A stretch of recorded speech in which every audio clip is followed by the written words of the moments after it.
Chapter 1, Chemical Reactions and Equations. We are going to study about chemical equations, types of chemical reactions, and effects of oxidation reactions in everyday life. The processes in which original substances lose their original identity to form new chemical substances with entirely different properties are called chemical changes. The processes that involve these chemical changes are called chemical reactions. Okay. मतलब ऐसी processes जिसमें एक original substance अपनी original identity को खो देता है एक न्यू केमिकल सब्सटेंस बनाने के लिए, उसे हम केमिकल चेंज कहते हैं. और ये जो प्रोसेस होती है जिसमें केमिकल चेंजेस होते हैं उन्हें हम केमिकल रिएक्शंस कहते हैं. The substances that take part in a chemical reactions are known as reactants, while the new substances that are formed as a result of chemical reaction are known as products. मतलब जिन substances से वो reaction हो रही है उन्हें हम reactants कहेंगे, and जो चीज़ form हो रही है वो substances से उन्हें हम products कहेंगे. Chemical change is accompanied by change in odor, color, state, temperature and evolution of gases. मतलब chemical change तब chemical change में स्मेल भी चेंज हो सकती है, कलर भी चेंज हो सकता है, स्टेट भी चेंज हो सकता है, टेम्परेचर भी चेंज हो सकता है और इवोल्यूशन ऑफ गैस भी हो सकता है. ठीक है. Now we come to chemical equations. The simple way of representing a chemical reaction in terms of symbols and formula of different reactants and products taking part is known as chemical equation. Okay. इसका मतलब एक simple तरीका होता है chemical reaction को represent करने का, उसे हम कहते हैं chemical equation. Now writing a chemical equation. Following steps are involved in writing a chemical equation. The symbols and formula of the reactants are written towards left hand side with plus sign between them. The symbols and formula of the products are written towards the right hand side with plus sign between them.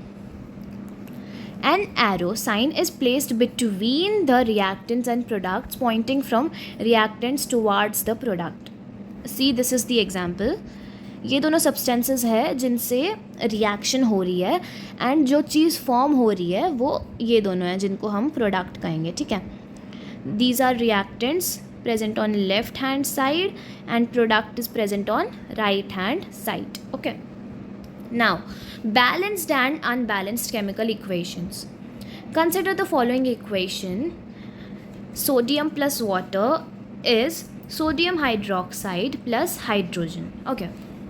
In this equation, the number of atoms of different elements on both the sides are written as follows. Na के मतलब sodium के कितने atoms है? 1 atom है. LHS पर और RHS पर भी 1 एटम है. We'll write this equation here. Okay.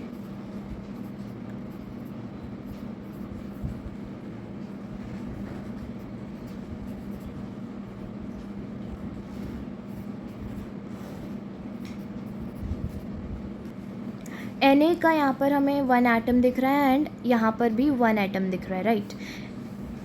And now hydrogen के कितने एटम्स हैं?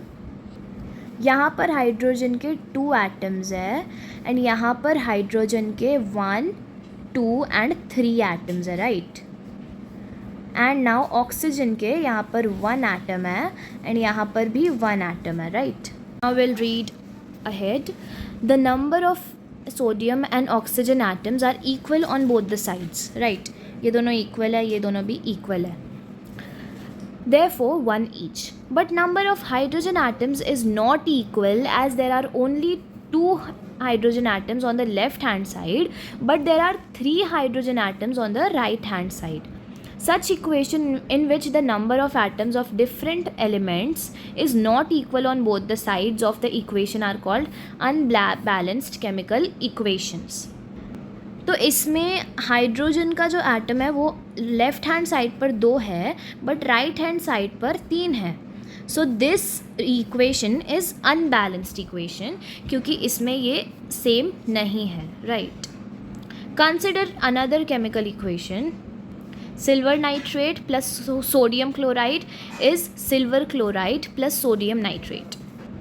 In this equation, the number of atoms of each element on both sides of the equation are equal. Such equations in which the number of atoms of each element on both sides of equation are equal are called balanced chemical equations. तो इसमें देखते हैं, यहाँ पर 1 atom है, यहाँ पर भी 1 एटम है, राइट. यहाँ पर 1 एटम है, यहाँ पर भी 1 एटम है, यहाँ पर 3 एटम है, यहाँ पर भी 3 एटम है, यहाँ पर 1 एटम है, यहाँ पर भी 1 एटम है, यहाँ पर 1 एटम है, यहाँ पर भी 1 एटम है.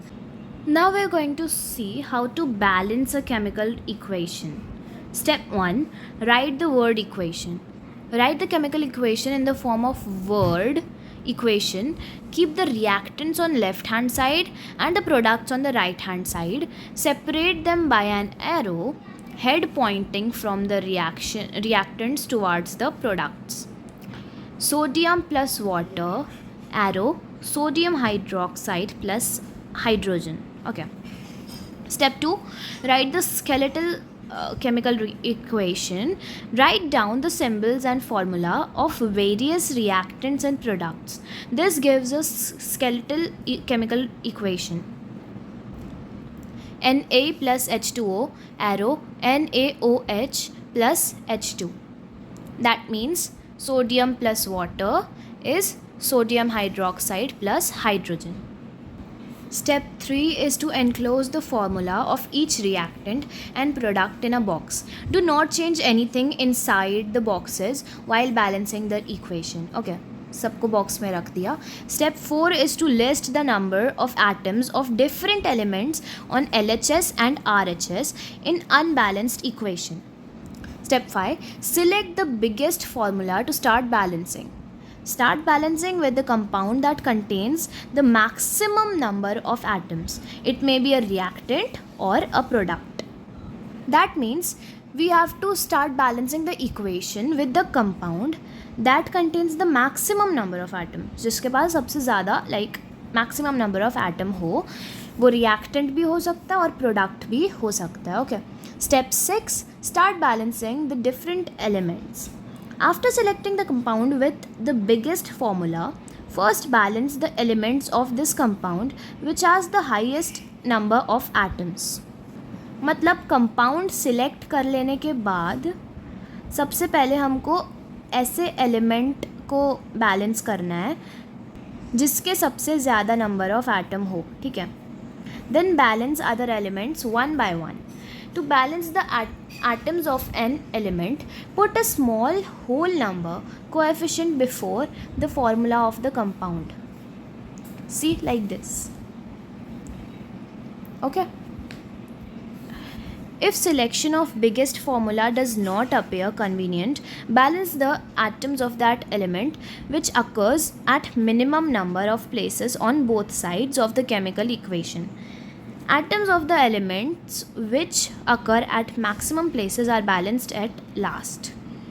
मतलब कि ऐसे एलिमेंट के एटम्स जो सबसे हाईएस्ट प्लेस पर होते हैं वो सबसे लास्ट में बैलेंस होते हैं. Okay. Step 7. Check the correctness of the balanced equation. Finally, the correctness of the balanced equation is checked by counting the atoms of each element on both sides of the equation. If the number of atoms of each element on both sides of the equation are equal, then the equation is said to be balanced. मतलब कि Na के भी 2 atoms हैं, ठीक है. H के भी 2 और 2 4 एटम्स है. एंड ऑक्सीजन के भी 2 एटम्स है दोनों साइड पर. Let me show you how. See, ये 2 लगा Na के पहले, मतलब Na के 2 एटम्स है. ओके. एंड यहाँ पर भी Na के 2 एटम्स है. बट यहाँ पर सिर्फ Na के आगे 2 नहीं है, यहाँ पर ऑक्सीजन और हाइड्रोजन के सामने भी हाइड्रोजन के भी 2 एटम्स है, राइट. सो Na के 2 एटम्स हो गए, राइट. इधर भी हो गए. हाइड्रोजन के यहाँ पर 2 एटम्स हो गए, ठीक है, हाइड्रोजन और ऑक्सीजन के आगे 2 लगा है, मतलब हाइड्रोजन के यहाँ से 2 एटम हो गए और यहाँ पर ऑलरेडी 2 है, राइट। सो यहाँ पर 4 हो गए एंड यहाँ पर भी 2 है, राइट। सो 2 प्लस यहाँ पर भी 2 है, तो फिर 2 + 2 यहाँ पर भी 4 हो गए, ओके। एंड ऑक्सीजन के विल सी यहाँ पर 2 एटम्स है एंड यहाँ पर भी 2 एटम्स है, तो ऑक्सीजन के भी दोनों साइड पर 2 एटम्स हो गए। Now, writing symbols of physical states. To make a balanced chemical equation more informative, physical states of reactants and products are mentioned as solid, liquid, gas, or aqueous solution. If sparingly soluble precipitate is formed, or this is mentioned in case of acid or base used, concentrated and dilute can be mentioned as this or this, okay. For exothermic reactions where heat is evolved, the sign plus heat is written on product side, मतलब RHS of the reaction. For endothermic reactions where heat is absorbed, the sign plus heat is written on reactant side, LHS, मतलब left hand side of the reaction. Conditions like temperature, pressure, catalyst used, etc., under which the reaction takes place are mentioned above or below the arrow drawn between the reactants and products. This is self test 1. इसके answers मैंने already टिक कर दिए हैं, you can see, right? Let's see. In the given chemical equation, P, Q, R and S are respectively.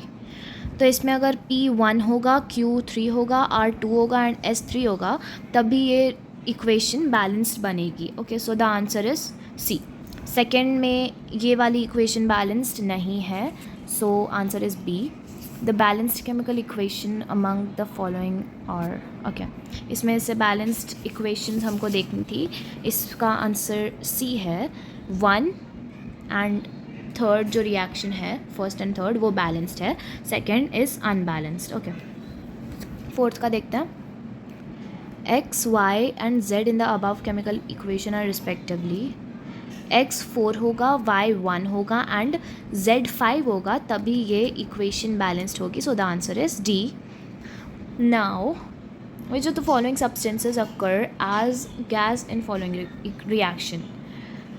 ये reaction दी है and इसमें hydrogen and water gas के form में अकर होता है, so the answer is D, okay. Thank you.